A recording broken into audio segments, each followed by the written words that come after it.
నాకు ముందు ఈ అవకాశం ఇచ్చినందుకు నేను చాలా సంతోషంగా ఫీల్ అవుతున్నానండి. ఇక్కడ అసలు మాకు నిజం చెప్పాలంటే పిట్టిగుంట ఊరు అనే ఉందని తెలియదు.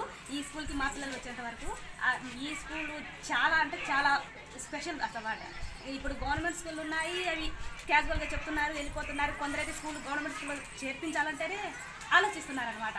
అటువంటిది ఈ సార్ దగ్గరికి వచ్చే వరకు, ఈ స్కూల్ వరకు వచ్చే వరకు చేర్పిస్తే ఇటువంటి స్కూల్లోనే చేర్పించాలనేంత బాగా పెరిగిందండి. ఆ విషయం నాకు బాగా నచ్చింది. ఇంకా ఆ తర్వాత ఇది ఇంకా 10th క్లాస్ వరకు వెళ్ళిన ఆశ్చర్యం అసలు లేదు. చాలా మంచి స్కూలు.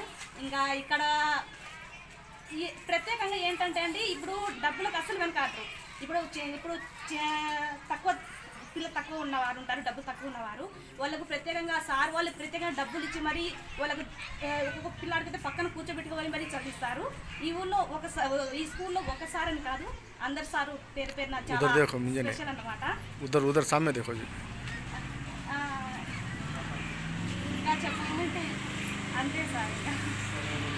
ఇంకా ప్రత్యేకంగా సెలవు రోజుల్లో క్లాసులు తీసుకోవడం అనేది అసలు ఇది ప్రత్యేకంగా చెప్పుకోవాల్సిన విషయం అన్నమాట.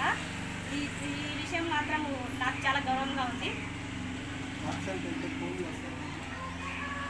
ఖచ్చితంగా సార్. ఇప్పుడు ఆబ్సెంట్లు అయినప్పుడు మాత్రం పిల్లలకు, ఇప్పుడు చదవని పిల్లలు ఉంటారు, వాళ్ళకి కొంచెం ఎక్కువగా శ్రద్ధ తీసుకోండి. తర్వాత పిల్లలు ఆబ్సెంట్లు అవుతారు, ఇంకా మీ పిల్లలు ఎక్కువగా ఇక్కడ క్లాసులు అప్ చేస్తున్నారు, ఇటువంటి కంప్లైంట్ కూడా ఇంటికి వస్తాయండి. వాళ్ళకు మంచి మార్గంలో పెరగడానికి సార్ వాళ్ళు మాత్రము అన్ని విధాలుగా ప్రయత్నిస్తారు సార్. ఈ స్కూల్ మాత్రం ఈ విషయంలో మాత్రం గర్వంగా చెప్పుకోవచ్చు. సాయంత్రం క్లాసులు కానివ్వండి, ప్రత్యేకంగా శ్రద్ధ కానివ్వండి, ఇంకా తర్వాత పిల్లల మీద శ్రద్ధ తీసుకోవడం కానివ్వండి, ఇంకా పిల్లలకు ఈ స్కూల్లో ఇడిచిపెట్టమంటే దిగులు అసలు ఉండదండి. ఫ్యూచర్ మీద మనకు హోప్ అనేది చాలా బాగా ఉంటుంది.